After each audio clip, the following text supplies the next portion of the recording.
In this exercise tutorial, I'm going to be showing you how to do 4-point zigzag hops.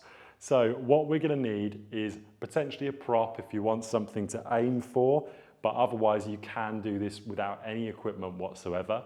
So what you're going to do is you're going to come from one leg, onto the next leg, onto the next leg, onto the next leg, and done. So what that looks like in practice is I'm going to come to the left, to the right, to the left, and to the right. So to the left, to the right, to the left, to the right. I can then do that backwards if I want to. When I'm doing this, I can decide to do it all one side.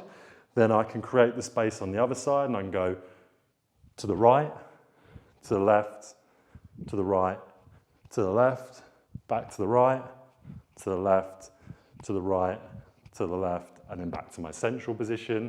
And I would repeat this for the desired amount of sets and repetitions. That's how to work your single leg stability, also with diagonal movement.